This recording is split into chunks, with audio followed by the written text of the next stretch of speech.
Okay, just give me a moment. We'll be with you very shortly. And we'll be giving you the latest news. Hold on. Get this for you. Let me get my information up. Because this one, I definitely want to be enjoying delivering the news on this one to you.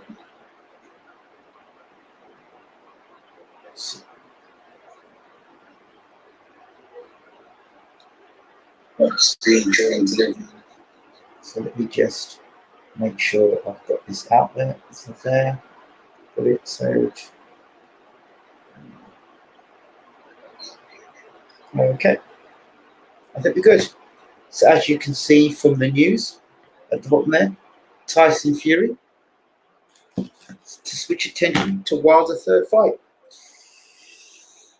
The whole article and much more to come in a moment. Welcome to BWTM Sports.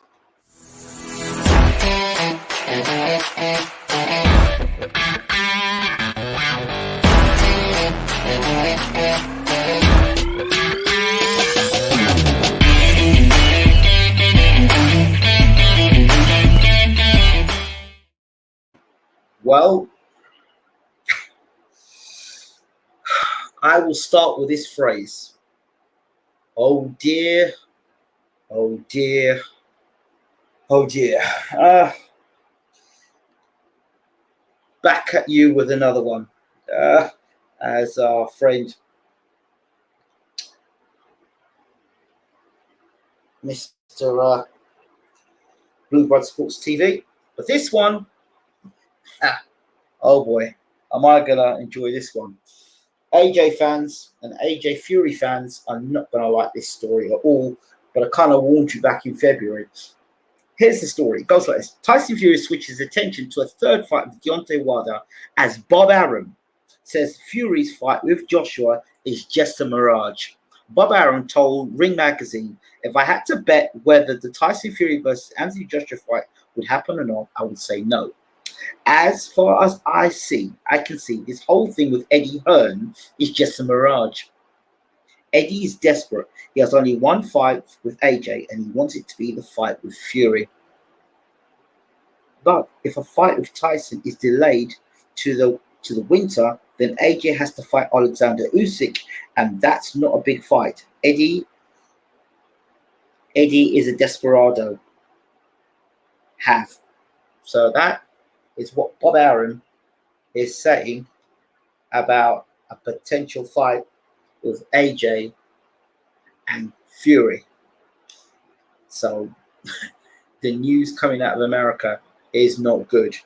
And we talked about earlier today about Fury and Wilder and Usyk and Joyce and Anthony Joshua. So you've now heard it from Bob Arum. The contract expired, right? Funny how Bob Arum's saying this now, and it's the 29th of April 2021. Ironically, at the end of this month, we should be hearing from arbitration. And Deontay Wilder suddenly come out and said, revenge and eye for an eye on Instagram. And Deontay Wilder's wife has come out and said, AJ versus Fury is not happening until they face Deontay Wilder. We've been telling you this story for the longest while, that people want to come in here and argue and say this and that. From a long time ago, I mentioned about the arbitration. I said we really need to look at that arbitration and deal with that arbitration. I don't want to hear about Joshua versus Fury and knock it on the head. This man had a 3-fight contract deal. Now I also understand through the grapevine that Joshua versus Fury would be a 1-fight deal. A 1-fight deal. From a 2-fight deal to a 1-fight deal. What happened? So the wheels are falling off of this bus spectacularly. And more and more it looks like we are just being without Vaseline for Wilder versus Fury 3. What are your thoughts on this?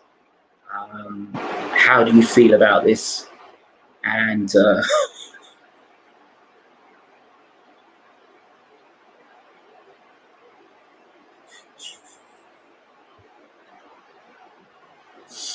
John Fury tried to tell us. Derek Chisora tried to tell us more than one occasion. Alexander Usyk and the Joe Joyce situation wasn't good. We were getting no movement on that. Now Bob Arum's telling us this. Frank Warren's telling us about a contract that wasn't too clever. Tyson Fury didn't seem too convinced about an AJ fight, but Hearn said that Fury's up for it. Yeah, he might be up for the fight whenever that fight will happen. He'd be up for it. But Hearn could ask the question, yeah, would you be up for fighting AJ? And Tyson could have said, yeah, I'd be up for that fight whenever that fight is made. And Hearn said, yeah, okay. It's just good to know that the fight can happen at some point. But this is not good. This is not good. And let's see what happens, how we get from AJ and Fury being on the doorstep to suddenly Deontay Wilder open the door and make himself at home. I said a long time ago that Deontay Wilder was in control of this whole situation. But it's going to be interesting to see what those naysayers had to say. All those legal experts that said that Wilder didn't stand a chance, Wilder was a madman. Well, it'll be interesting. All these media outlets that were pushing the AJ versus Fury story. Oh dear. Oh dear. So we'll have to wait and see what happens next. It's come out of Bob Arum's mouth. Don't let John Fury start talking about it, because that's it. And I don't know what doorstep that Hearn's talking about, but it's not looking good from Frank Warren's point of view. It's not looking good from Bob Arum's point of view. It's not looking good from John Fury's point of view. Tyson's come out and said what he said about Hearn when it comes to Billy Joe Saunders and support. It doesn't look good. It doesn't look good. And this will be the second fight that Hearn has been involved with, super fight. The first super fight would be Wilder versus Joshua, and now we'll have this one with Joshua versus Fury. So what happens next, I don't know. But it's extremely funny. It's very, very funny. I find it hilarious, to be honest. But yeah. That's it, really. Thank you all so much for watching. This is BWTM Sports Gaming. Don't forget to rate, subscribe, smash the like button, and give us some kudos. We've been pushing this story for a while, and instead of going with the general mainstream media, we've stuck with this story, and we've trusted our spider sense despite all the ridicule and Wilder's a madman and all the rest of it. We've said that we believe that Wilder will be fighting Fury next. So let's see how we get to that fight. See you soon. Take care.